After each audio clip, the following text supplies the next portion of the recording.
From Kern Government Television, welcome to this week's Kern County Board of Supervisors meeting, originating from the County Administrative Center located at 1115 Truxtun Avenue, Bakersfield, California.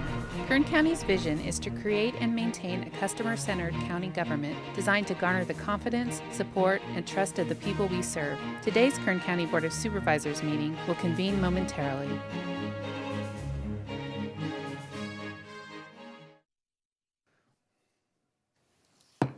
Board to reconvene. Madam Clerk, please call the roll.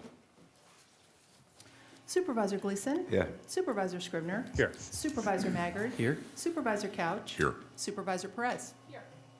Thank you, and welcome to the Tuesday, May 23rd, 2017 PM session of the Kern County Board of Supervisors.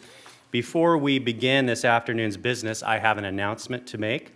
While meeting in closed session this morning on item 97 of the 9 a.m. agenda, the Board of Supervisors voted unanimously 5-0 to appoint Pam Singh as Kern County's public defender effective June 5th, 2017. Mrs. Singh has 14 years of experience with the Public Defender's Office, where she has served as a Deputy Public Defender 5, handling the most serious cases and mentoring and training other attorneys, law interns, and investigative staff. She earned a bachelor's degree from California State University, Pomona, and a master's degree and Juris Doctor from the University of California, Los Angeles. Prior to joining the Kern County Public Defender's Office, Mrs. Singh served as an attorney for a private law firm and was a law clerk for the Federal Public Defender's Office. Pam Singh has the background and experience that the county needs to provide high-quality legal representation to Kern County residents while respecting their tax dollars. So I want to congratulate Pam on her appointment. Thank you.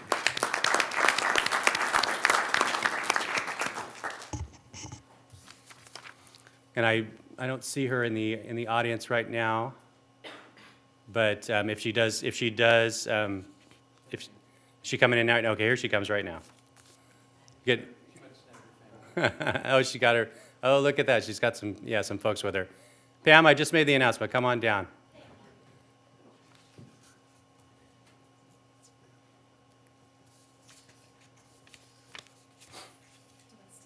Yeah, come on up to the podium.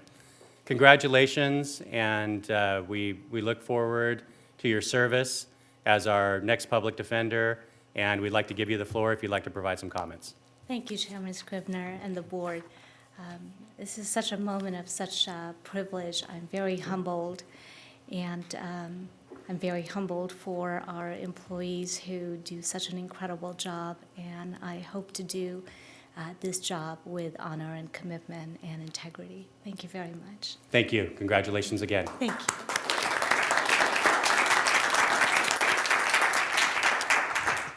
And now I'll ask our County Counsel, Mark Nations, to give us a report on any actions taken in closed session. Mr. Nations.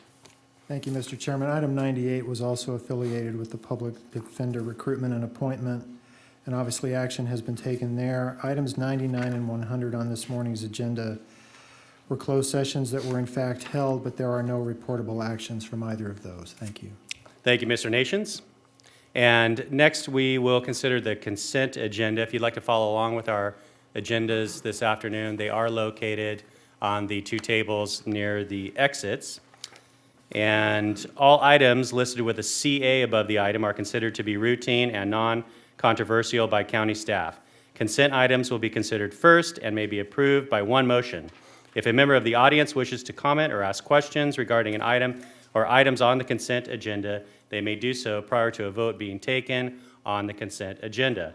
A member of the board may remove any item from the consent agenda, and it will be considered in listed sequence with an opportunity for any member of the public to address the board concerning the item before action is taken. So at this time, I will read the consent agenda. On page 2, items 4 through 6 are on consent.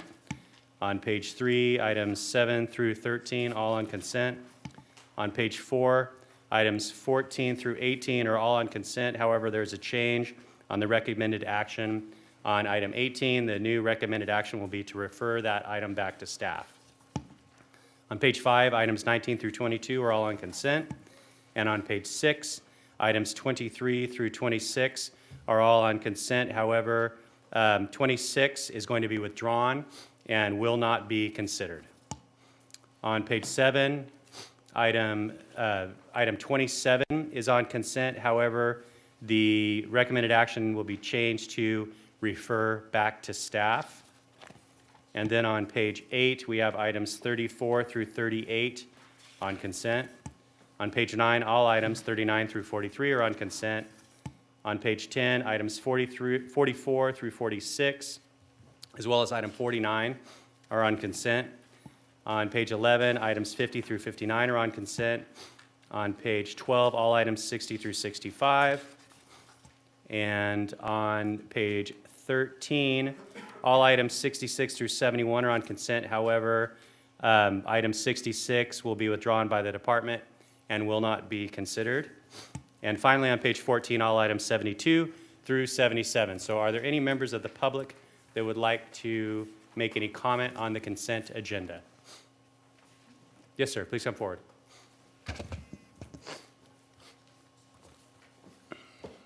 Mr. Chairman of the board, my name is Tom Bracken. I'm a farmer out in Edison, and we farm out in the Cuyama Valley. And I, along with Mr. Capello of Grimway Farms, are directors of the newly formed Cuyama Basin Water District.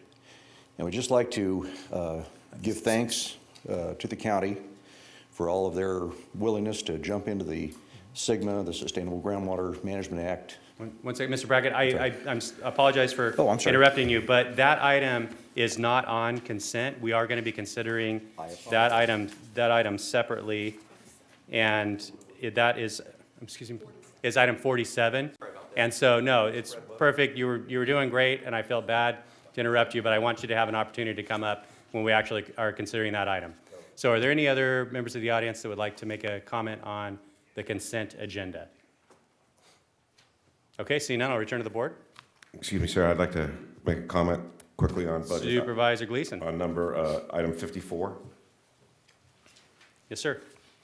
Distinguished Budget Presentation Award. Going to our CAO's office, is that what I'm reading?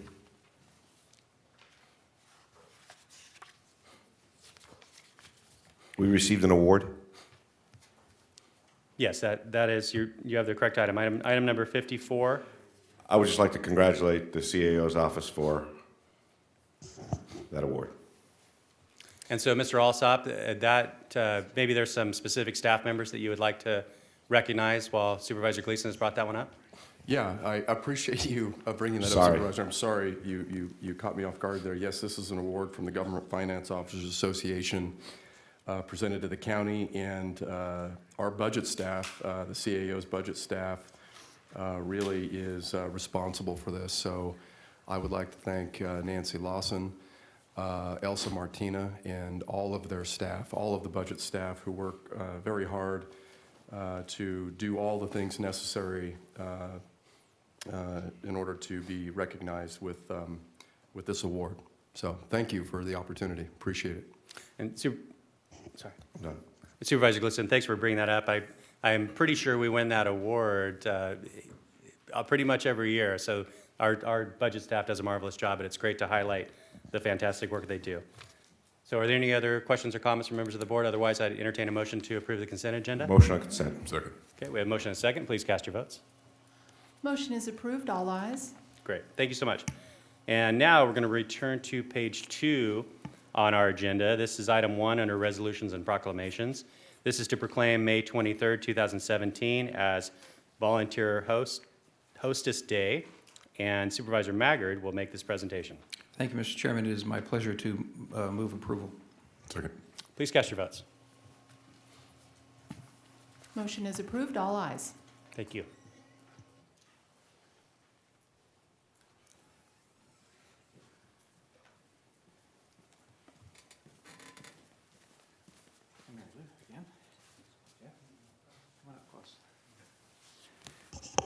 Colleagues, it is my pleasure to stand before you today to proclaim May 23rd, 2017 as Volunteer Host and Hostess Day in Kern County. I am joined by Mary Lou Bennett, Mary Lou, who is a retired county employee, one of the members of our Retired Employees Association, and she is the coordinator of the Host and Hostess program.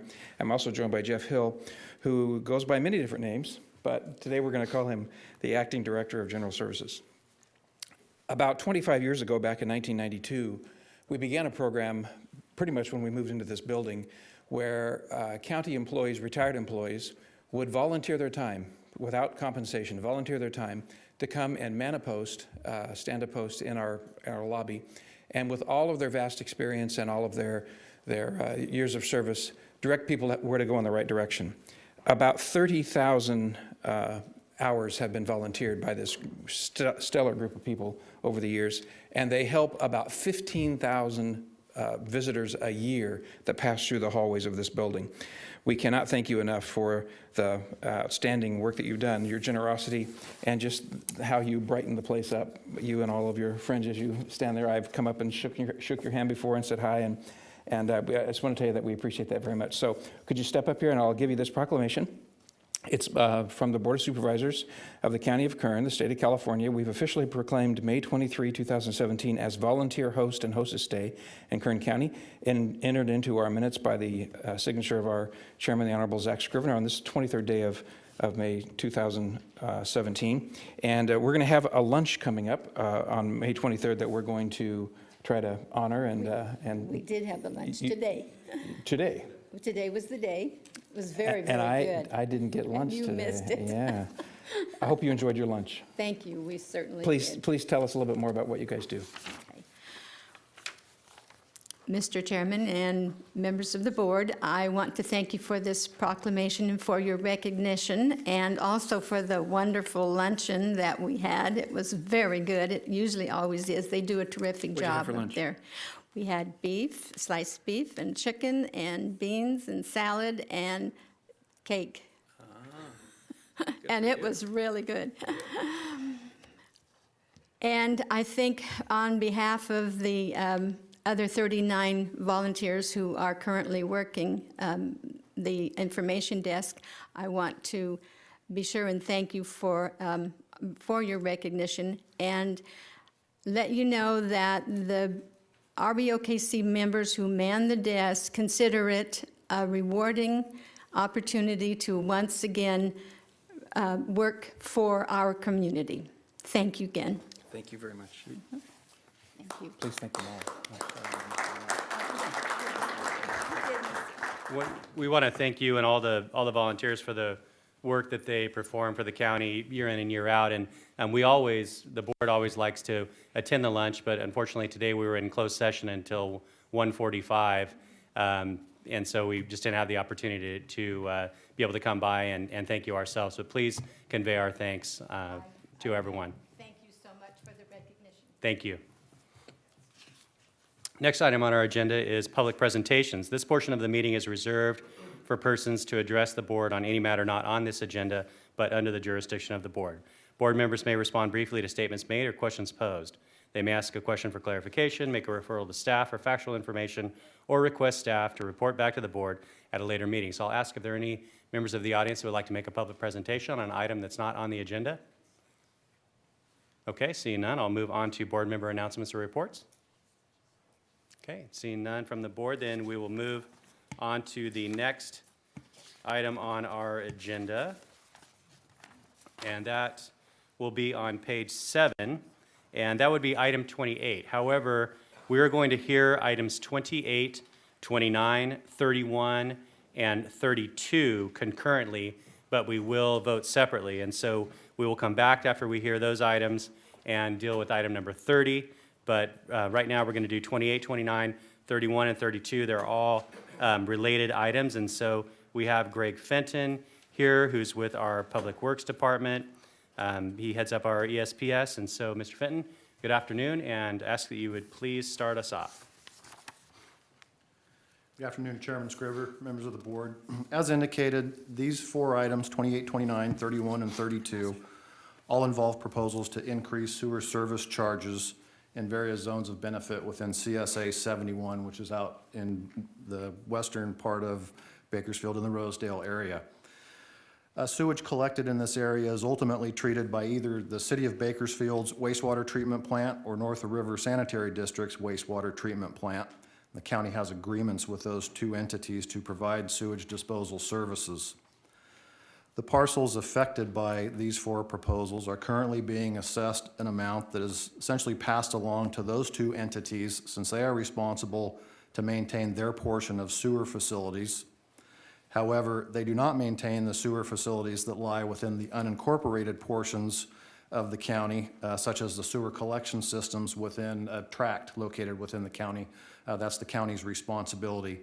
Due to some recent maintenance needs, it's been determined by staff that an increase in this assessment is necessary to continue to provide for the ongoing maintenance of those sewer facilities the county is required to maintain. Currently, the Public Works Department utilizes Kern Sanitation Authority, or KSA, to perform those maintenance needs, and the proposed increase in these four items, those four zones of benefits within CSA 71, boils down to about $7 per month is what we're requesting. So a notice of today's hearing was mailed to all of the property owners. Public information meeting was conducted in April by the Public Works Department to inform the property owners of the proposed increase, and nobody from the public attended that meeting. That concludes my report. I'm here to answer any questions. Thank you, Mr. Fenton. So this is the time and place to conduct the public hearing and to tabulate the ballots and consider an increase in the assessment for CSA number 3 for fiscal year. I'm sorry, Madam Clerk. Sorry, I pulled the wrong one. Let me start over. Okay. This is the time and place for the public hearing to consider the proposal to amend the sewer service charges for County Service Areas 71, 71.1, 71.2, and 71.3 for fiscal year 2017-2018.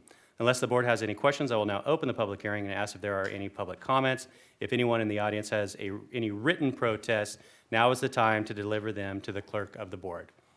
Does anyone have any written protests? Okay, seeing none. Madam Clerk, have there been any written protests filed with you prior to this time? Mr. Chairman and members of the board, 3 written protests were filed regarding CSA 71.3. Those are all the protests that have been filed to date. Thank you, Madam Clerk.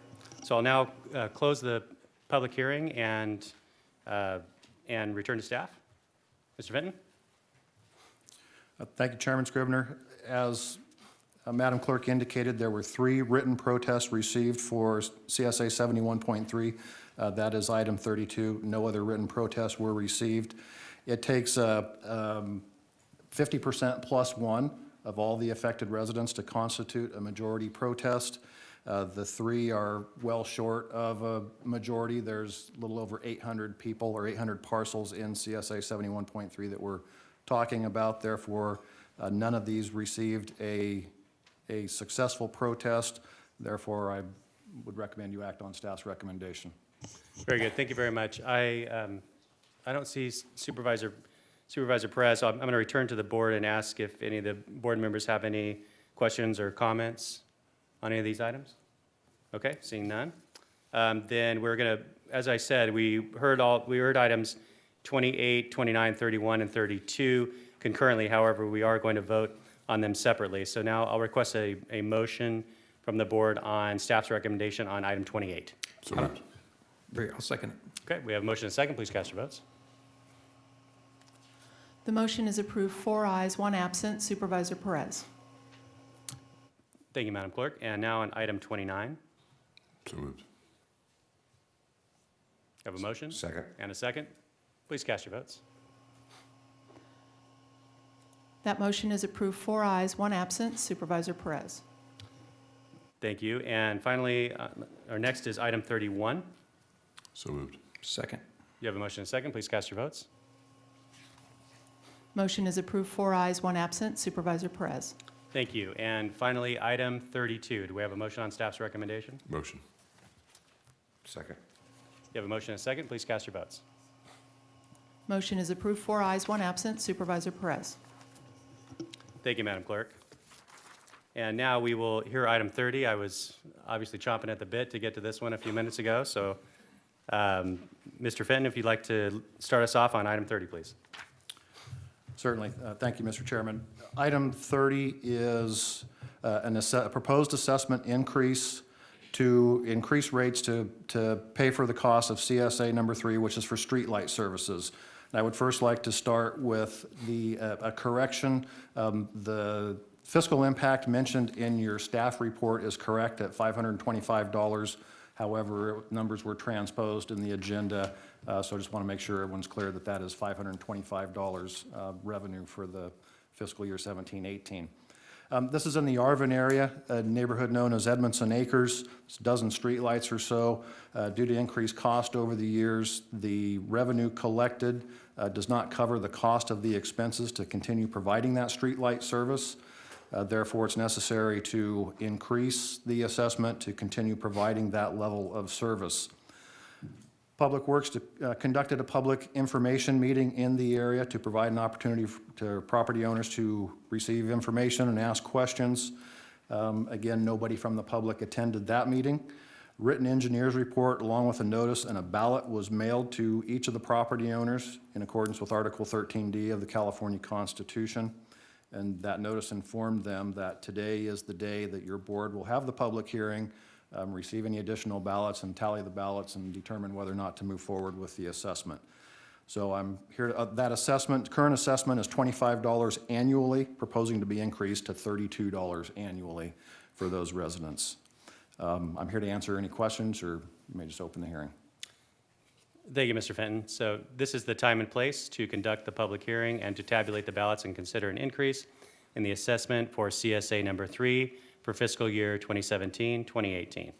Unless the board has any questions, I will now open the hearing and ask if there are any public comments. If anyone in the audience has any ballots, now is the time to deliver them to the clerk of the board. So do you have any ballots? Okay, seeing none. Any comments from anyone? Very well. Madam Clerk, have you received any ballots that should be considered? No, sir, Mr. Chairman, my office has not received any ballots. Okay, thank you, Madam Clerk. So now I will close the public hearing and I'll return to staff. Mr. Fenton, please. Thank you, Chairman Scribner. Yeah, those ballots were returned to the Public Works Department. We received a total of 20 ballots returned. 19 of those were supportive of the increase in the assessment. 1 was opposed. Therefore, since the majority of the returned ballots were in favor, it'd be appropriate to move forward with staff's recommendation and increase their assessment. Thank you, Mr. Fenton. Now I'll return to the board, ask if any board members have any questions. Otherwise, I will request a motion on staff's recommendation on item 30. And as Mr. Fenton indicated, the fiscal impact on our agendas should read 525 instead of 252. Motion on staff's recommendation. Thank you, Mr. Fenton, with the correction. Second. You have a motion and a second. Please cast your votes. Motion is approved, all ayes. Thank you very much. Okay, so now we move on to item 33, and Mr. Fenton will also handle this. This is a public hearing on, this is a public hearing on fiscal year 2017-2018 service charges for all county service areas. The fiscal impact, $3,144,736. Mr. Fenton, please start us off. Thank you, Chairman Scribner, members of the board. This is item, it's the annual hearing for your board to set the service charges for all CSAs. This one is off consent and last on the list because we needed to get through those changes that we just made just a few moments ago. The CSAs specifically listed in the staff report are the CSAs in which fees are being increased. There's in excess of 125 CSAs throughout the county. But those on your staff report are proposed to be increased. Other than what your board just heard for the CSA 71 items and the CSA 3, all of the proposed increases are going to equal an amount less than or equal to a maximum assessment that's already been approved. So we just need to increase some of these to continue to provide the service. But again, other than what we just heard, these rates and these proposed rates are already approved by the constituents. After review by staff, it's determined that these particular CSAs need to be increased to continue providing the services. So unless your board has any questions, it'd be appropriate to open the hearing. Thank you. Any questions from the board before I open the hearing? Okay, I'll now open the public hearing. I'll ask if there are any members of the audience who would like to make any comment on item 33. Okay, see none, I'll close the public comment period and return to the board. Motion on staff's recommendation. Second.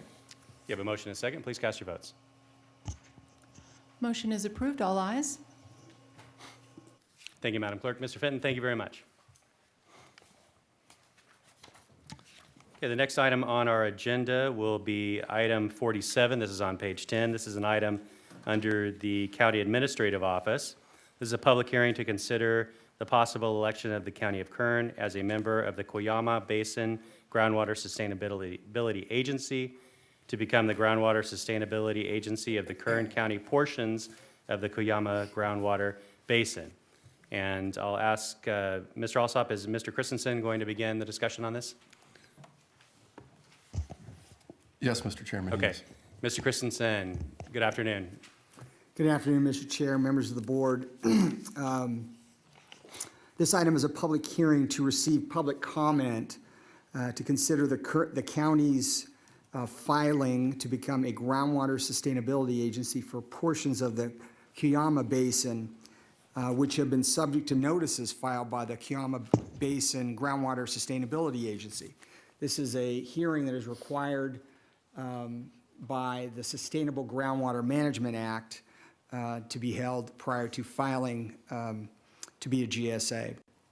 The Cuyama Basin, for those who are not familiar, is in the far western part of Kern County, where 3 other counties converge, and because the county's jurisdiction overlies just a small portion of the basin, it can also become a GSA for that portion of the basin for which it has jurisdiction. A couple of weeks ago on May 9th, your board approved a joint powers authority agreement with 5 other agencies in the valley.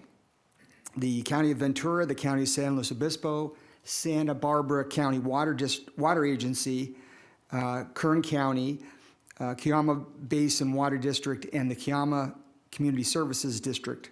Upon approval of a resolution by the board, which you will consider today, and approval by other members of the agencies in the JPA, the newly formed Cuyama Basin GSA will file a notice with the Department of Water Resources to be a GSA for the entire Cuyama Groundwater Basin, and together as a joint powers authority will manage the basin to comply with ICMA. It's recommended that your board open the public hearing to receive public comment. After comments have been received, it is then recommended your board close the hearing, make a finding the project is exempt from CEQA guidelines from the state of California, and then approve and adopt the resolution electing to file a GSA notice for portions of the Cuyama Basin. I'd be happy to answer any questions if you have any. Thank you, Mr. Christensen. I'll ask if there are any members of the board that have a question of staff before I open the public. Supervisor Perez? Thank you, Chairman. I received some correspondence from a supervisor in Santa Barbara County expressing some concerns. I talked to our planning director, who I believe then spoke with you. Could you give me an update on where we are on that and if those issues have been addressed or resolved, and help me understand those concerns? Through your chair, Supervisor Perez, I'm not sure when you spoke with that agency or the representative there. There was a lot of discussion about voting and what the proportional voting would be, and I think we have resolved that a few weeks ago. So all of the agencies, as far as the communications I've received, are going to approve either going to or have approved the joint powers agreement that you passed a couple of weeks ago. And so I think it's satisfactory to everyone. There was some concern that we had, because Kern had such a small portion of the basin, that we shouldn't have as much vote. Our vote is very small, frankly, so we felt it was an appropriate amount. But I think we've resolved it. Excellent. Thank you very much. Thank you, Supervisor Perez. I'll now ask if there are any members of the audience that would like to make any comment.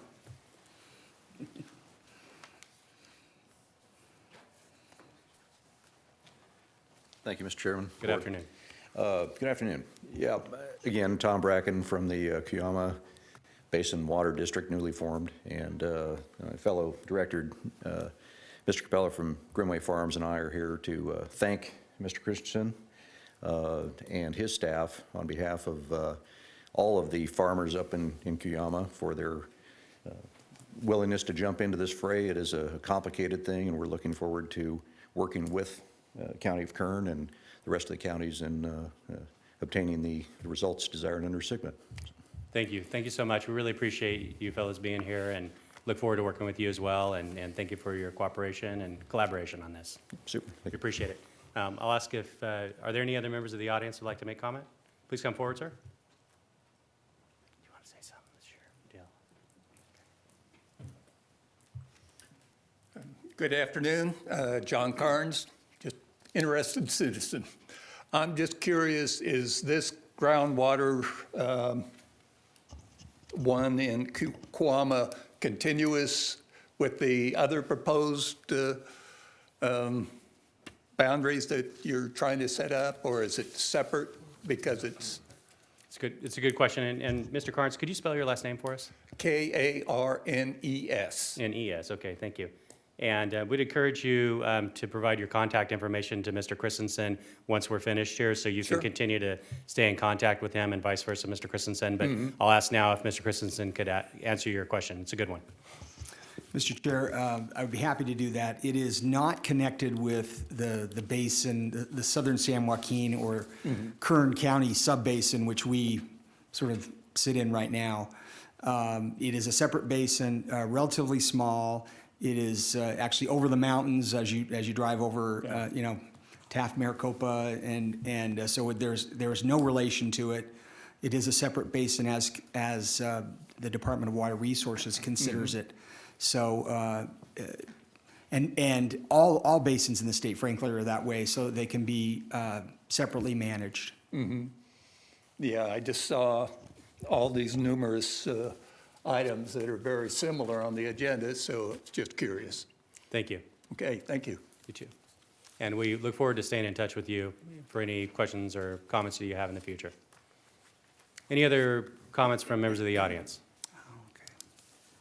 Okay, seeing none, then I'll return to the board for any questions or comments, or I'll request a motion on staff's recommendation. I'll move approval. Second. Okay, you have a motion and a second. Please cast your votes. Motion is approved, all ayes. Thank you. And next on our agenda is item 48.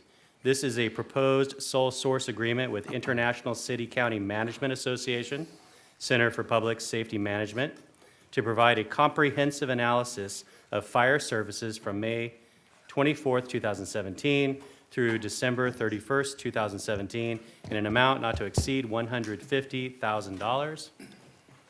And this is an item under the CAO, so I'll ask Ryan Alsop, our County Administrative Officer, to start us off on this item. Mr. Alsop, please. Thank you, Mr. Chairman, members of the board.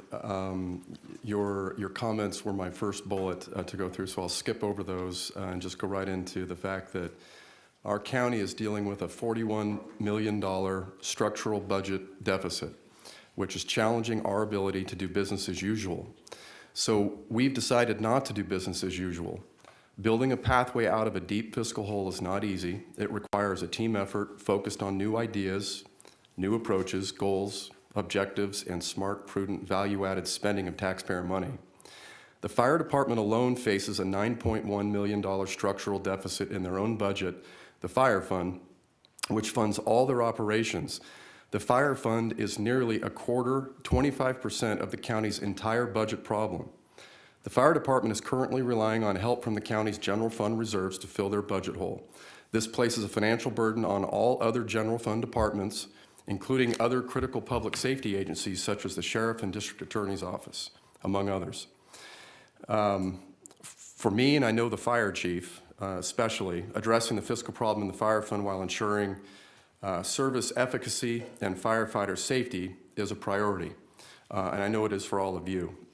However, as you are all aware, options to do this are limited.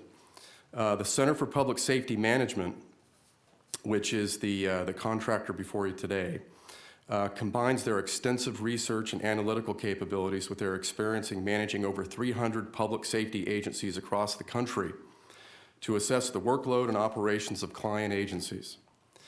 This involves data collection and analysis, interviews, comparison analysis, and observation. Their recommendations are developed specifically for balancing workload and service needs within local budgets. Their goal is more efficient and effective public safety service delivery that is grounded in data and best practices. And I would say that is our goal as well. They have done this all over the country hundreds of times with hundreds of different police and fire agencies in California. They have worked with Alameda, Burbank, Carlsbad, El Centro, Hermosa Beach, Laguna Woods, Morgan Hill, Palm Desert, Palo Alto, San Jose, San Mateo, Santa Ana, Santa Clara, Santa Monica, Santa Rosa, Stockton, Woodland, and Yuba City. These are just in California. With that, I believe Chief Marshall is here and would like to make a few comments. Mr. Alsop, thank you very much. Chief Marshall, good afternoon. Supervisor Scrivener, Chairman Scrivener, members of the board, in working with our CAO's office and this consultant, I wanted to bring before you that working with this consultant, the engagement between the fire department and the consultant is very important, my executive staff.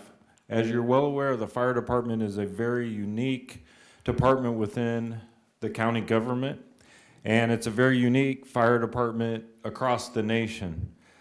Not many fire chiefs can say that their organization responded to a spaceship crash as my department did several years ago.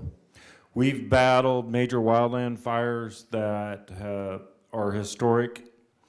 We've battled massive floods that have occurred in our county, and just the routine incidents. And we want to make sure that we're engaged, me as the fire chief and my executive staff with the consultant, so we're able to convey the information that your fire department does for our community.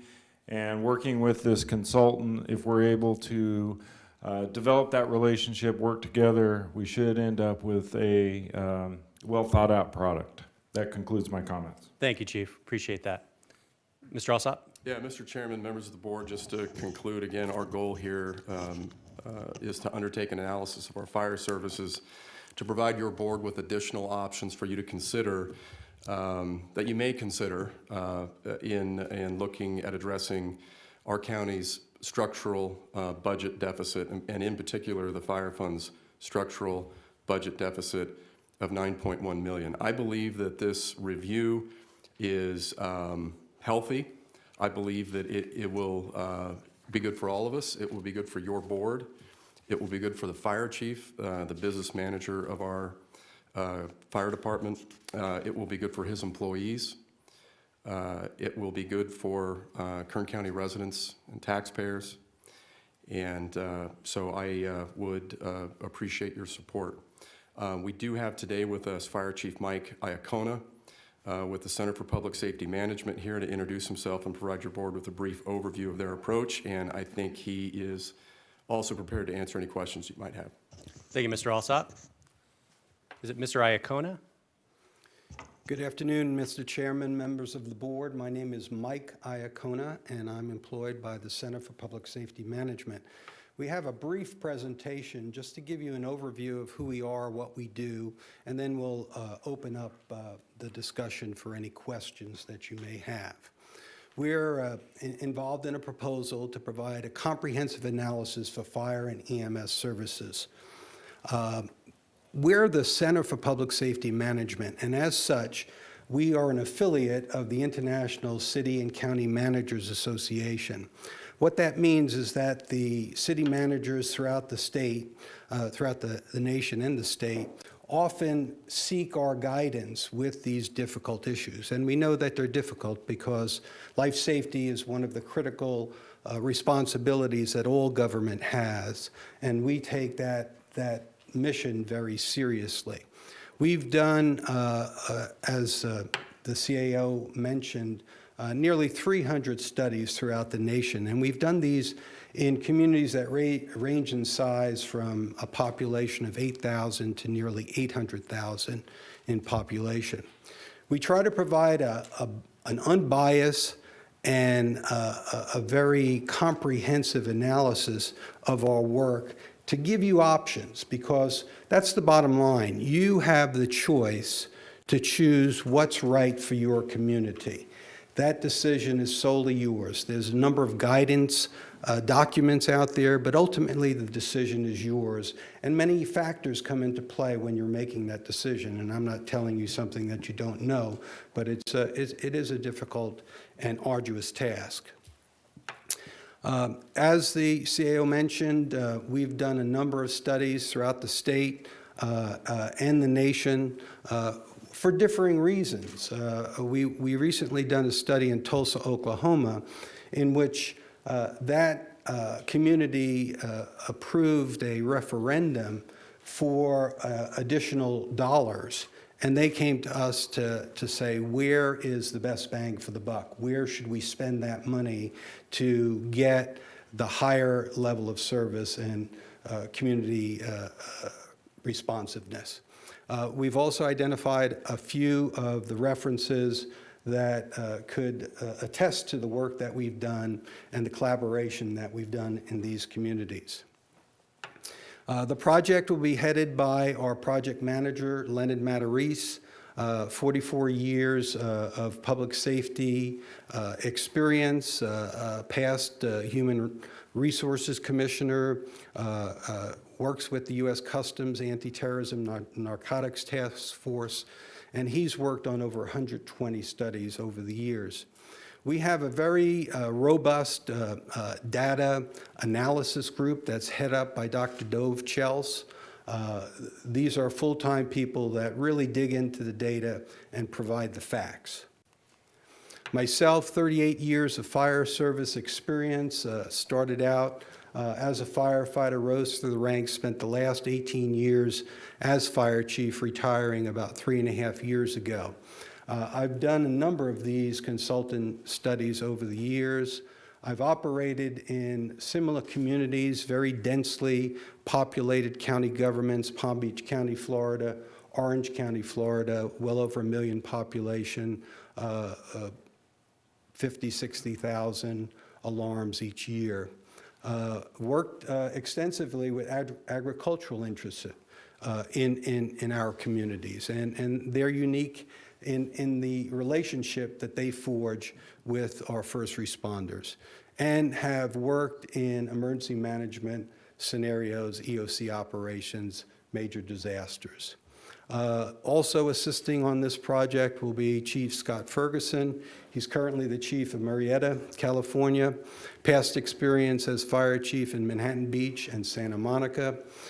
He's currently the president of the Riverside County Fire Chiefs Association, has extensive background in training and wildfire scenarios. Our proposal design is truly driven by the facts. We base that on the risk in the community. We base that on historical demand, what's happened in the past. Our emphasis is on the risk in the community. We use data-driven forensic analysis in which we not only look at the volume of activity, but what type of activity is occurring. You may not know this, but typically 15 to 20% of the call activity are true emergencies. Many of the calls today are service calls. The public has really learned to understand the utility of the 911 system. They use it regularly for all sorts of things. The ability to dissect that, what we call smart deployment, and assign the proper resources to the right type of call, or to align those resources with the call type, is critical in today's delivery systems. We look at a number of alternative options, different deployment strategies, different mechanisms for handling this tremendous volume of call activity. Our process is customized to Kern County. We engage the local participants. We look for direction from the fire chief, from the chief officers, from the local, from staff members. We interact to understand what the situation is, and more importantly, what the solutions are. We coalesce that input into our observations and provide you a series of recommendations. At the end of this process, you'll get a menu of options that you could pick and choose and refine and modify as you deem necessary. As I said, the decision is yours, and ultimately, how you choose to go is a product of what we feel is good information, realistic understanding of the service demand, and then the decision to move forward. A big area in the fire service today is the reduction in incidents. This is integrated risk management, where if you have a specific problem, you hone in on that problem to reduce the number of calls, and that's also a key factor in the EMS field. So with that, I'll close. I thank you for the opportunity, for your consideration today, and if you have any questions, I'll be glad to answer them. Mr. Iacona, thank you very much. I'll ask if there are any members of the board that have questions for you while you're at the podium. Supervisor Gleason. Mr. Iacona, thank you very much for your presentation. Could you describe a little more in detail your deliverable? What is it that you're going to deliver at the end of this contract? We will provide an overview of the organization, and we look at the organization from soup to nuts. We start at the structure of the organization. Is that structure viable in terms of the support that it provides for delivering services? And that includes first the 911 center, the communications center. Is that interactive? Is that screening? Then we'll look at the training. We'll look at fire prevention. We'll look at your fleet maintenance process. And then we'll look at your deployment strategies. Are you sending the right resources? Are you overloading when a certain call comes in that you're sending too many resources, or in some instances not sending enough? We'll look at your planning. We'll look at your pre-fire planning. We look at a whole series of analysis that paint a picture of what the organization is. And then from that, we develop two things. We develop what we call, obviously, recommendations, areas that we think are in need of improvement or some modification. In addition to that, we'll identify what we call best practices, those things that you're doing right, those things that are commendable, those things that need to be encouraged. Thank you, sir. Thank you, Supervisor. Any other questions or comments? Okay, Mr. Iacona, thank you very much. I'm going to open this up now to members of the audience, if anyone would like to make comment. Unless you have something else, Mr. Alsop, or would you like to wait until the public comments? I will wait. Thank you. Mr. Chairman. Very well. So I'll ask if there are any other members of the audience who would like to come forward and make comments on this item. Good afternoon. I almost said good morning. I'm so used to speaking in the morning. Derek Robinson, President of Kern County Firefighters. I have a copy of a letter here for yourself and the rest of the supervisors regarding our position on this. Thank you. If you please provide that to the clerk. I'm working on it. I have a copy for Mr. Alsop and Chief Marshal as well. Make sure I grabbed enough here. I believe that's it. Thank you.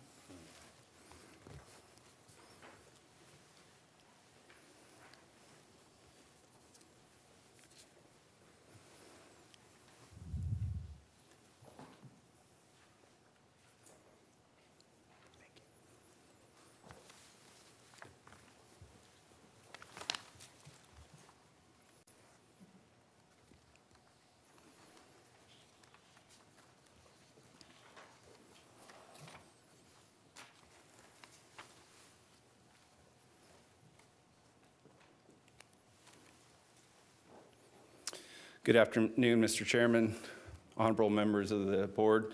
My name is Derek Robinson. I proudly serve as president of the Kern County Firefighters Local 1301, representing 500 of the best, most committed firefighters in the state of California. That's a fact. Our firefighters are here today to express our concerns regarding this proposal to spend $150,000 on a sole source contract to examine only the fire department. As you know, the decline in revenue, the Kern County Fire Department has been cut more than any other county department. These cuts have come at the worst time possible, since last year was the worst fire season in the history of Kern County. You all remember our bad fire season because these fires were raging almost nonstop in our communities all over the county.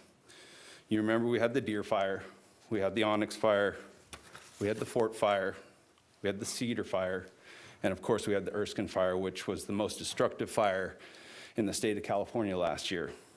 All these fires are what we call extended, meaning they're a strain on the current resources that we have. Already this year, fires are bigger than they have been in the last several years. So our firefighters have been busy, and it's only May. Busier than ever in the history of our county. In 2006, our firefighters responded to over 58,000 calls. 10 years later, in 2016, that number was up 78,000 calls, an increase of 32% in a 10-year period with no end in sight. But during the same time, we actually lost 66 positions in the Kern County Fire Department. We're operating with 10% less than we were 10 years ago. Public safety needs to be a top priority in Kern County and not just rhetoric. In order to protect public safety, we should be developing plans to grow our fire department and meet the increasing demand on emergency calls.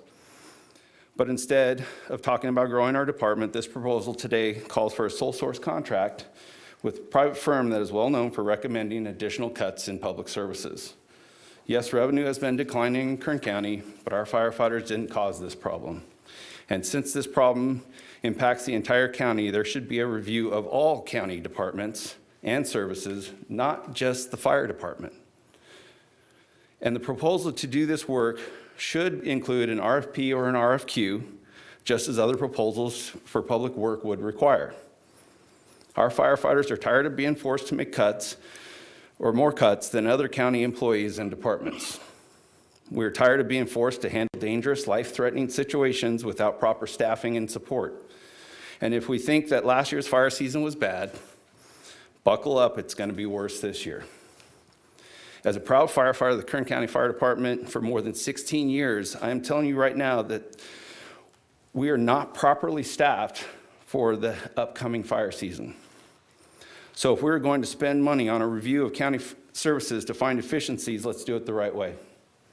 Let's make sure that we look at all county departments and not just firefighters. And let's really look at the numbers.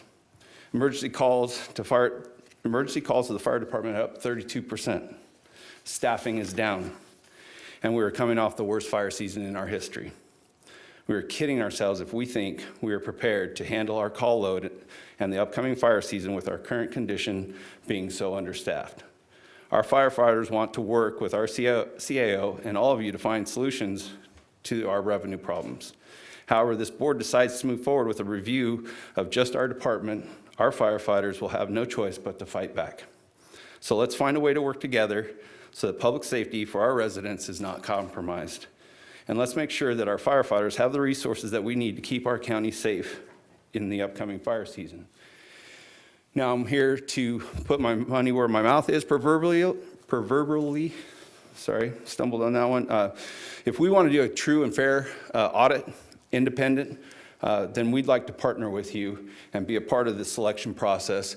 And if you include us in the selection process, we would be willing to cover half the costs of any study that is selected after the process. That's all I have. Thank you for your time. Thank you, Mr. Robinson. Do we have anyone else that would like to make a public comment? Alan Montez, Vice President, Kern County Firefighters. Chairman Scrivener, members of the board. Last week, I get the headline in the Californian, KCFD set to undergo examination after persistent budget struggles. Article also talked about overtime, and my original thought was it's like Groundhog Day. Same article, different year. Something else, though, that struck me as kind of the same is that the last few years now, this keeps coming out, and none of our elected officials, our CEO, seem willing to step up and at least, we're not even asking for support of public safety. We're just asking that you guys acknowledge your role in this. Like Mr. Alsop was talking earlier about our $9.1 million structural deficit. I mean, let's examine that a little bit. We have a structural deficit because of a decision that your board made a few years ago regarding an ERAF property shift where you decided, and I'm not saying it was the wrong decision, I'm just saying acknowledge your role in it, to take a little bit of money away from schools and add to your general fund and separate us from the general fund completely. By taking those tax dollars and applying them straight to the fire department, you're kind of bypassing a little bit of the process. Well, the problem is there was no input from the fire chief, or very little. There was no emergency plan, because at the time you did it, oil was around $100 a barrel. Well, then it drops to 35, and all of a sudden it's our $9.1 million deficit, not our deficit. It's all on the fire department.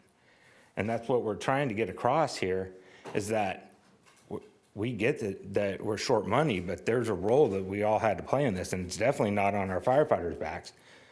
We haven't got some huge raise. We haven't got a raise in 8 years. We haven't bought equipment. We're not doing anything to increase, what we're spending. I mean, overtime keeps coming up. Let's talk about overtime. We're not afraid of it. Chairman Scrivener, are we staffing a station solely with overtime that we have tried to change that? And there's a refusal. I understand why you do it, because it's cheaper. But then it's kind of hypocritical to talk to constituents and blame our overtime when we're having to staff stations at your direction with overtime. It just doesn't, it's not right. It's not fair. So continuing on,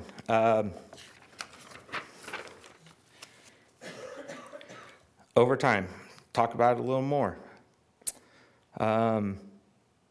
We haven't been allowed to hire firefighters in right at 4 years. We're down 40 positions. That's about 13 positions every single day in fire stations that we can't fill. We don't have anybody extra. We were forced to get rid of those years ago, so there's no buffer there. So we have 13 positions every day, and that's a firefighter in Taft, an engineer at Lake Isabella, a firefighter or a captain in Lebec. Those are the spots. So to provide coverage at those stations, we're having to fill in with overtime. We wanted to hire firefighters. Trust me, summer's coming. I've been here 30 years. I hate summers. It's not any fun. I'd rather be home with my family a little more and not out at fire stations and going to wildland fires. Okay, but it's the position that we're in, but your board has to acknowledge your part in putting us in that position. And it's very real, and I know myself and my firefighters don't feel like we're getting any of that. Nobody's saying that. Nobody's telling Mr. Berger that. Nobody's saying that on the interviews. It's about a structural deficit and that we're costing the sheriff department and all these other public safety agencies. We haven't done anything any different than we have in the past. It was your doing that led us to this. So continuing forward, also on the overtime, approximately 60% of our overtime is directly reimbursed from the feds or the state. So let's examine what we're doing here. We're sending guys to the biggest fires all over the United States, and we're very proud of that. And that makes them a lot better when they come back here. That's getting completely reimbursed. Not only that, there's a small admin fee on top of that that generates, I think, roughly $1 million a year positive for the fire fund. And that is well over half, approximately 60% of our total overtime budget. I know you all know that, but that's never getting said. Nobody's saying that. We keep hearing about or just astronomical overtime and things like that. And it's gotten to the point to where we're just wanting some acknowledgement that we need to be in this together, and we're not feeling like we are. Don't send us to fires out of county. Chief Marshal, how well is that going to work when you tell Ventura County we're not going to send it to them? Okay, Erskine Fire last year, we had thousands of people on it. Our department only has 500, 100 some of which are on duty on a given day. We have to rely on those other agencies to fill that gap to get thousands of people on a wildland fire. part of the give is that we go help them on theirs. So we're locked into a position that there's really not much that we can do about it. So I know that, and President Robinson spoke of the supporting public safety. Myself and Supervisor Gleason have had a couple of conversations about this, and I know last year, Mr. Nylon presented a document that showed you guys are great at supporting public safety. I looked into that. It's just not completely accurate. I mean, as percents of total budget, we're behind every comparable county we have except Inyo in what we spend on public safety. All it really showed is that we're very small on our general fund versus our overall budget, like disproportionate. So it goes to reason, if you have the lowest paid sheriffs and the lowest paid firefighters, and salaries are a significant portion of our budget, probably not spending a lot on public safety, not near as much as you think. So we'd really like a chance to sit down and talk about that and kind of get into that a little bit further. But to keep saying that we spend tons on public safety, it's just not completely accurate. So we understand that we're in a position. I know I've explained a lot of this to this board before. We're just asking that break the silence, stand up, let's recognize everybody's part in this and work together moving forward. And I don't think that hiring this company and everything we've been led to believe is it's not real independent and it's not real unbiased. And we would much rather go with Derek's option, and we'd be glad to pay for our fair share of it and move forward. Thank you.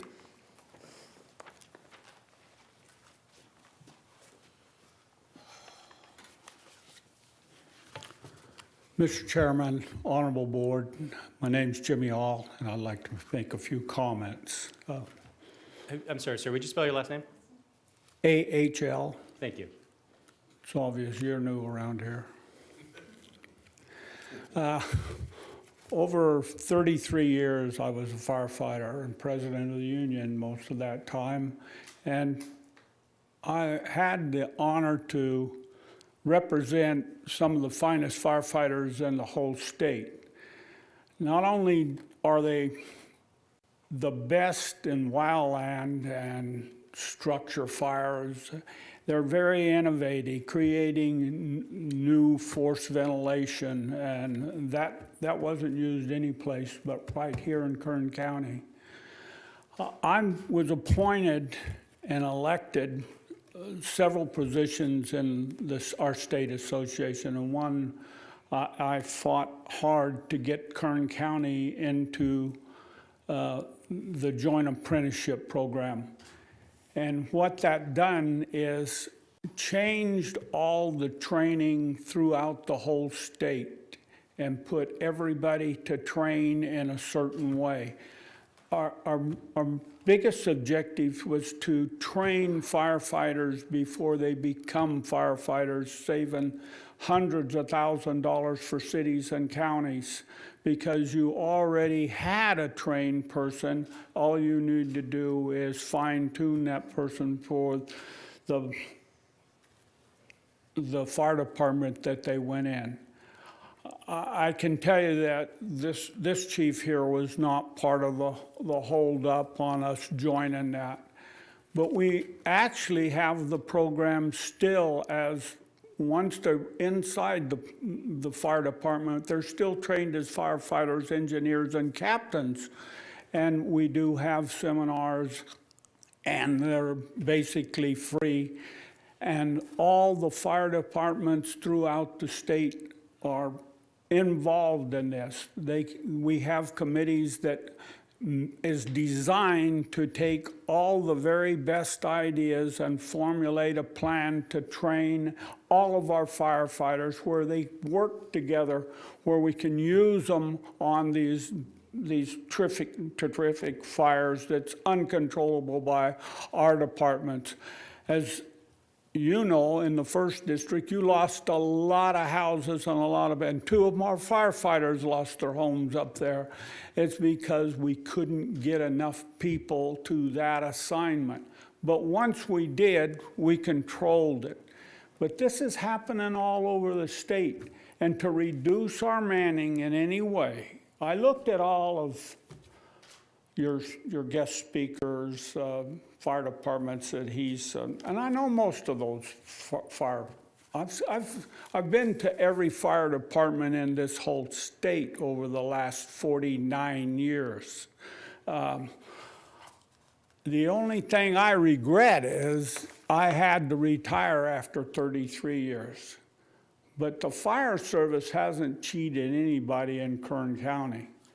If you look at our diversity, deserts, mountains, rolling foothills, small community placed in areas that you would never, more major highways flow through this unpopulated area compared to Los Angeles Basin than any place on the face of the earth. And what happens when there's these massive wrecks with life-saving procedures that have to be done? Your fire department's right there. It's always been trained. We've been doing this thing the right way for 30 years. And before that, it was a long process to get us headed in the direction we are. I've been involved in 3 other studies of the fire service, and all 3 of them came out with us getting the gold star. I hated to see the comments in the newspaper that we were going to be put up against the best. Well, we are the best. If you didn't know it before, you know it now. And you'll find out, if you stay around long enough, how much we do for the community. Our firefighters has done everything that they was asked for.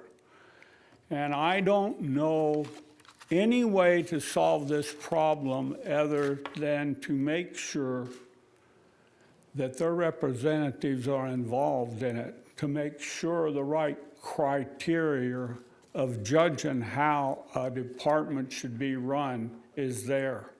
I wouldn't ever tell a supervisor how to do their job, but we haven't had contact with the employee relations officer in years. They should be in negotiations, not lawyers. How can you know and have all the facts at your hand if the number 1 and number 2 person that's supposed to be involved with your employees are not there?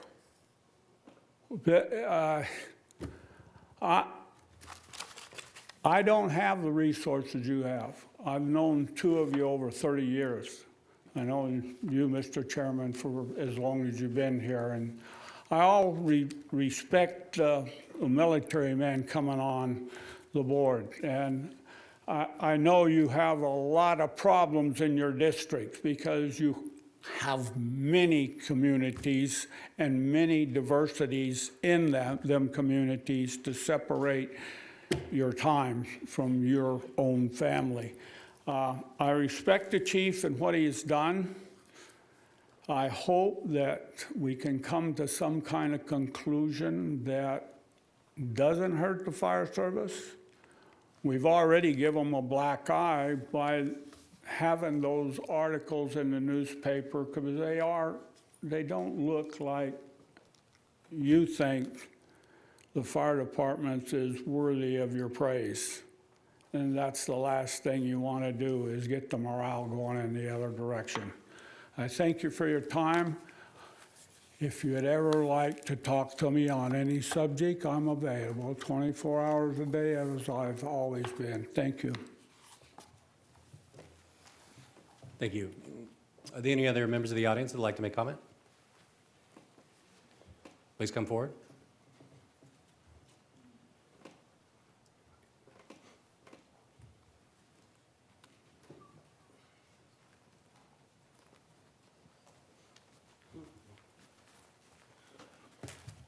Mr. Chairman, members of the board, Michael Turnipseed representing the Kern County Taxpayers Association.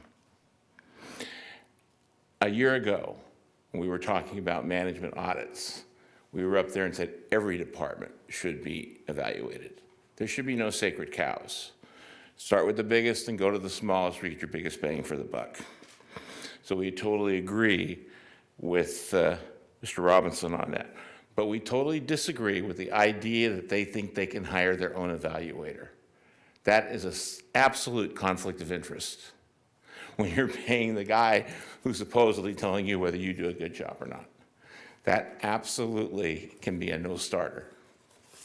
We agree with the proposal that they need to have management audits. We need to start someplace. I hope this isn't the first one because we need many more. We had these discussions last summer. I thought we'd have 1 or 2 done by now. I was really kind of disappointed that somehow those evaluations we talked about last August 30th got off the track. But we're here today to get the process started.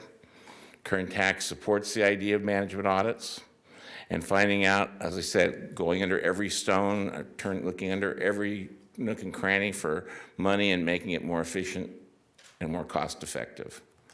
Thank you for your time. Thank you, Mr. Turnipseed.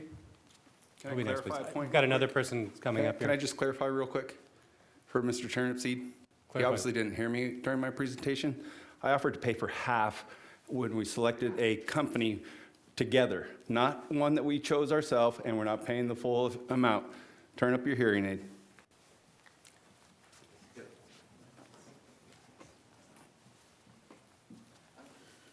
Good afternoon, Mr. Chairman, honorable members of the board. Romeo Agbalog on behalf of Kern Citizens for Sustainable Government. I want to thank you for the opportunity to talk to you this afternoon and just share with you that Kern Citizens for Sustainable Government supports the staff's recommendation to hire a firm to conduct this audit. We look at it as an opportunity for self-reflection to improve on the processes that we do well and overall enhance the services that you provide the public. And for those reasons, we'd encourage you to vote yes. Thank you. Thank you. Any other members of the audience who'd like to make comment? Okay, seeing none, I'll close the public comment period. I am going to ask staff if they'd like to make any comments in regards to what we heard, but I do want to mention a couple of things here. Mr. Montez, you asked for partnership with the board, and as you know, partnership does require honesty from both parties. And I think you have to tell the whole story if you're going to be making statements. And so, Mr. Alsop, it is true that we did shift funding in the fire department in order to shelter it from state captures of dollars under ERAF. But is it a true statement that we've separated the fire department completely from the general fund, specifically over the course of this fiscal crisis? Let me ask you this specifically. How much money out of the general fund has this board allocated to the fire department over the course of this fiscal crisis? Last year, your board promised the fire department nearly $20 million to be spent out of county general fund reserves to help pay the fire department's part of their share of retirement costs. This is money over and above what any other department is getting. And secondly, Mr. Montez, I think you were referring to my station in Golden Hills, where we are using overtime to staff it. Now, Chief, that's a seasonal station, and we have been keeping that station open. And I'd like to explain why we've been keeping that station open all year long. And specifically, would I support that station being a permanent station? I think you support that station being a permanent station. And in a proposal that we sent to the firefighters union, that we asked, this board offered to make that station a permanent station as a part of that package. So I'd like you to make any comment on the Golden Hills station, please. Chairman Scrivener, members of the board, Station 13, located in Golden Hills, was opened as a seasonal fire station. It has been extremely successful protecting the citizens of Golden Hills, Tehachapi, and actually Eastern Kern.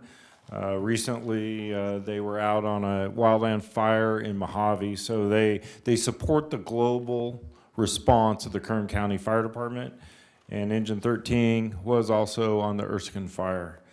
That station has been needed for probably 30 years. We opened it together several years ago as a seasonal station, and we haven't closed it due to the need to have that station there. And as part of our proposals, the Station 13 was added as a permanent fire station. And finally, Mr. Montez mentioned sending our firefighters to fires outside of the county. I think the implication was that costs overtime.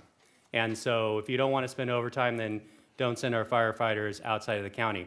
But that's not the kind of overtime that we're talking about as far as what needs to be saved, because that overtime is completely reimbursed by the state. Is that correct? Or are there any other agency we're assisting?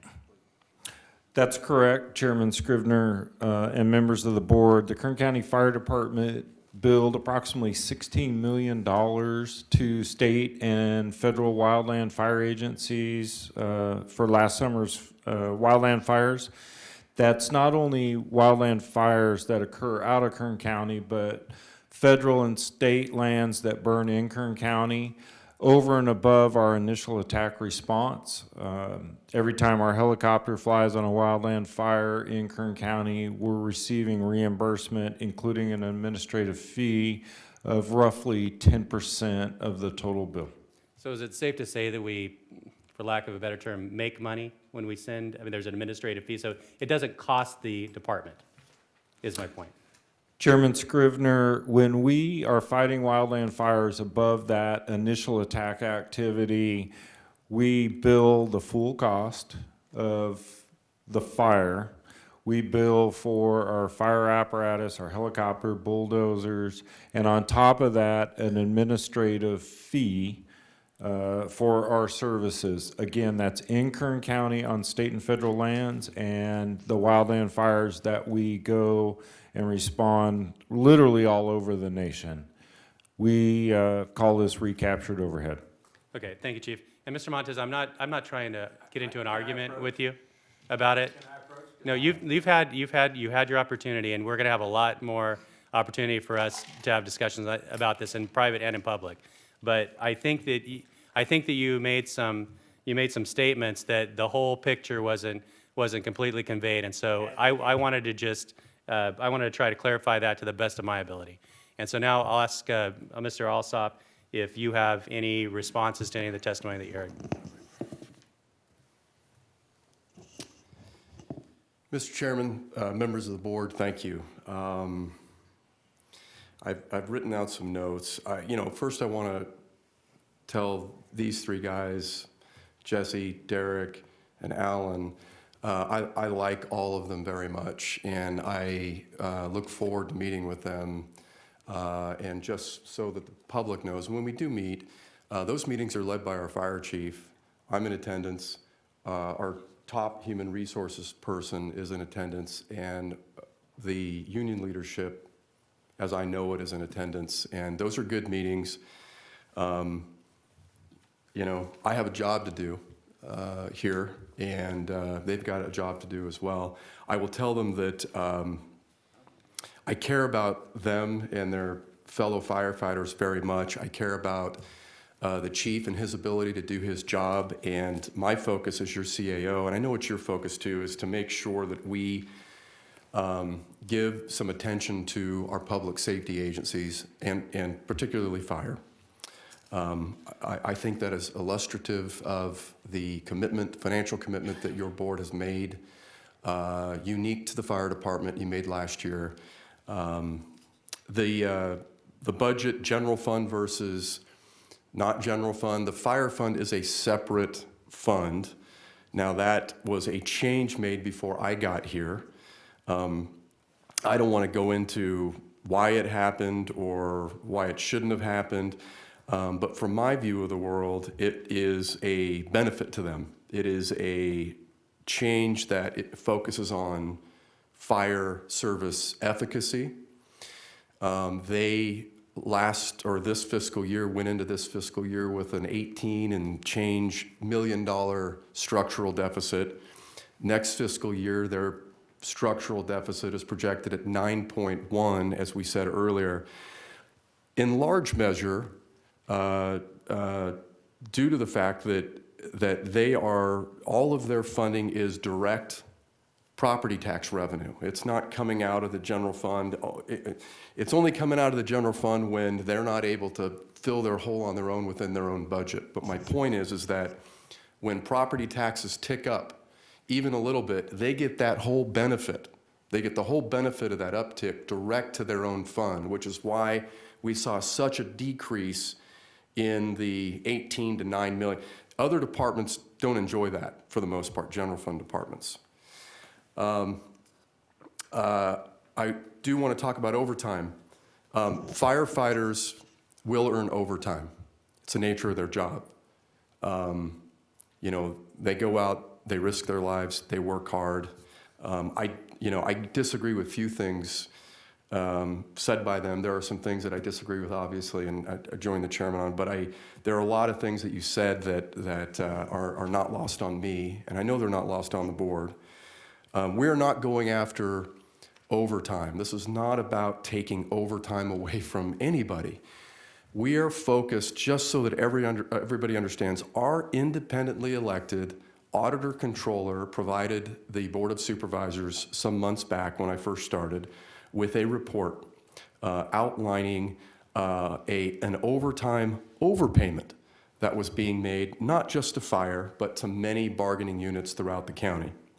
The total overpayment is $6 to $8 million a year, approximately, that we, according to the Fair Labor Standards Act, aren't required to pay. So in a fiscal crisis, you tend to think, is that something we really want to do if we don't need to be doing it? So our efforts on overtime, whenever we talk about it, it is specifically going after the bump in overtime provided to the fire department that is paid over and above what is required under federal law. So that goes to my next point, which is this is about making the fire fund healthy so that we can do all of the things that Mr. Montez outlined, filling vacancies, putting more firefighters on the line, doing all of the things, focusing on fire safety efficacy. It's about getting them healthy and in a position to go and do those things. And the way you get there in a structural deficit is to find savings that is ongoing year after year, so that it's there year after year, not one time. You cannot pull out of your hole using one-time savings. So going after that bump, that's about a $4 million, $3 to $4 million savings a year to the fire fund, and that's what we're focused on. And we're still talking about that, and I hope we can continue to talk about that. The fire guys are still under contract till September, and I hope we can continue to have those conversations. Lastly, I would make a commitment to the three of you and to your colleagues who aren't here today that are regulars in our meetings, and to all of your members that my commitment is I am not anti-union, okay? I have it's not my job to be pro-union or anti-union. I am, I'm here to manage a budget and to be smart and to be thoughtful. I'm not anti-union. This firm is not selected because I believe they're anti-union. I think Chief Akana would say that their firm is not anti-union. Union ain't got nothing to do with this. Nothing at all. This is not about whether you're part of a union or you're not part of a union. This is about self-reflection, internal diagnostic. This is about trying to understand what our options are. Maybe there's none. I don't know. And I hope that's not the case because we're spending money to do it. But I believe that there will be, and there will be options. I'll promise the three of you, I'll promise the board, each of the board members, Chief, my commitment is to make sure you guys are involved in every step of the way, that you got your input, you're allowed to give input. I want to ask the project lead or a team member, please, we would like the fire union included. The president, their input is critical to this. I'll make sure that you're included in all this. You've got input. Your views should be expressed and heard. And when this thing is done, we'll sit down together and look at it and walk through the recommendations and talk about it and hopefully see if we can get on the same page with some of them where we can, if not all of them. I don't know. But my commitment to you is to make sure you're part of the process. And with that, I would just say that I'm, grateful for the chief's leadership in all this, and I'm looking forward to continuing our relationship with the union representatives. Thank you. Thank you, Mr. Alsop. Supervisor Gleason. Thank you, Mr. Chairman. Appreciate it. Thank you, everybody, for coming and contributing to the conversation. I got a couple things that I wanted to talk, and some of them you already hit on, Mr. Alsop. We heard 2 quotes. I think it was Mr. Robinson who said, and I forget that he was talking about in this together. He used the quotes, we're in this together, and a chance to sit down. And he was asking for us to change direction. Would you like to comment on those 2 quotes that he used?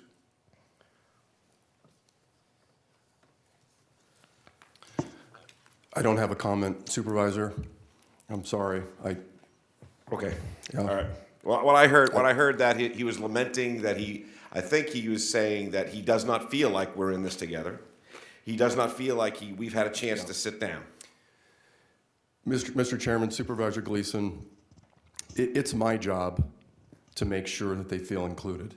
And that's something that I've got to work hard at. If I'm not doing a good job at that, and Chief, if I'm not doing a good job at that, guys, if I'm not doing a good job at that, they should let me know. But I'm committed to good communication and to making them part of this. I'm sorry. My recommendation is that this is a consultant that is hired by us, and that's just the way I feel. I think that there would be some conflicts the other way around. And but again, my commitment is to have them included in this process going forward. Another question for you. Paragraph 2 of their letter that was submitted today says that, as you know, first line says, as you know, due to declining revenue in the county, the Kern County Fire Department has been cut more than any other county department over the past few years. Would you care to comment on that? Yeah, we don't concur. I don't concur with that. I don't think my budget staff concurs with that. And there's been every effort made to do all we could to try and keep the fire department and things together for them.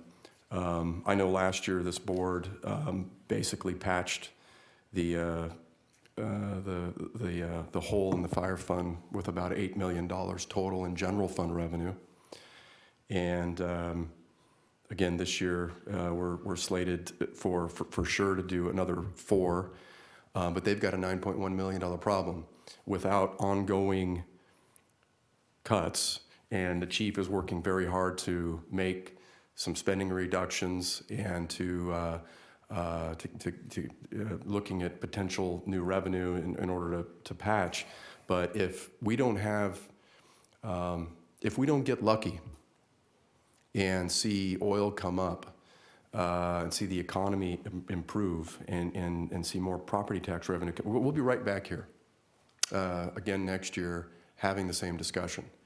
And that's really the problem, and why we're trying to be very thoughtful but disciplined at the same time. So I hope that answers your question. Mr. Iacona, can I ask you to come back up, please? Thanks for coming. You're welcome.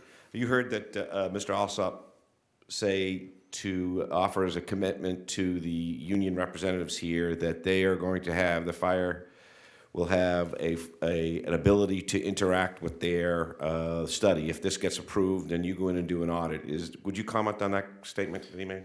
That's always a part of our process, is to include the firefighters local in our interviews, and then at the completion, one of the things we try and espouse in our studies, that there's no surprises, that the outcomes, the findings, are fully vetted before they're made public. And that's an internal process, so that they may not agree, and we may have difficulties in finding a common ground, but they won't be surprises. Thank you, sir. Appreciate it. Chief, you're up. I got two things for you. One is we get fully reimbursed when we send firefighters out on mutual aid support for wildfires, and you talked about an admin fee. Isn't that 10%? That admin fee? Supervisor Gleason, through the chair, roughly 10% on top of our bill as an admin fee for our services to respond to these emergencies. You heard Mr. Hall say that the Erskine fire was, we know what it was. It destroyed over 280 homes. And one of the reasons the 280 homes was destroyed was because he couldn't get enough firefighters there in time.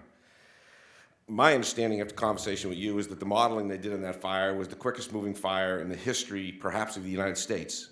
And I don't know if there was any way from where that fire began that we can blame the destruction of those 280 plus homes and the destruction of the homes in South Lake on the fact that we couldn't get firefighters there in time. Is that a correct statement? Supervisor Gleason, through the chair, this was a record-setting fire. The models of that fire for that day when it started, it was the perfect storm. It was a fire where we would have needed hundreds of thousands of firefighters and fire trucks in front of every home, and the outcome may have been changed. We respond in a system across the county where we deliver our resources as quickly as we can to a wildland fire. Then resources are requested from across the state. We start with the closest resources to get fire units into our county, and then it moves throughout the state. And that's the same way it moves when we assist other fire departments or the Forest Service or CAL FIRE. It's a system, and our firefighters respond in that system locally, across the state, across the nation, and I would agree that we are one of the best fire departments, if not the best, in the United States at doing this. I agree 100%. My last question, and the most important question I have, Fire Chief, this is your fire department. What do you think about this proposal? Supervisor Gleason, through the chair, we're trying to do everything we can to keep our fire department open, staffed, and most important, keep our firefighters safe. That's my #1 priority. We lost a brother firefighter this week in a line of duty death, and it's rocked our organization. And it's vitally important that our firefighters have all the tools that they need to do their job. I support our firefighters. Again, our fire department has suffered that tragedy. We're looking for answers that we can keep our fire department going into the future, that when somebody dials 911, it's the most important minute of their life. Their life depends on it, whether it be a heart attack, a wildland fire, or a structure fire. And I want to make sure that my firefighters have the tools, the training, the equipment to do their job.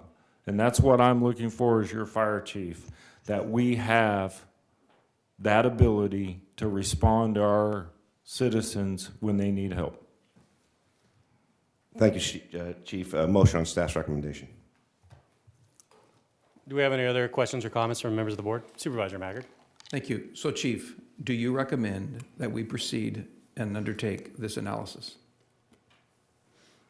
Supervisor Maggard, I've worked with the CAO to try to solve our issues, and his His recommendation is to bring forth a consultant to look at the fire department.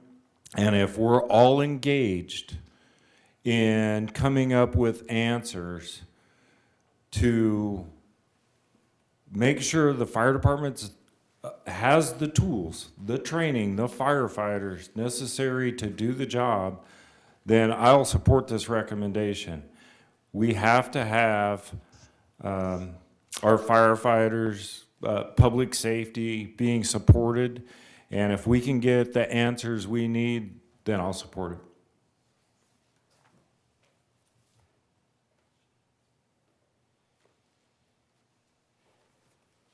Any other comments? Second the motion. We have a motion and a second. Please cast your votes. The motion is approved. All ayes. Mr. Alsop, thank you. Thank you, Chief. Thank you for everyone who spoke here today. Appreciate your input. That brings us to the conclusion of our agenda today. And so the next meeting of the Kern County Board of Supervisors is June 6, 2017. And so we are adjourned until that time.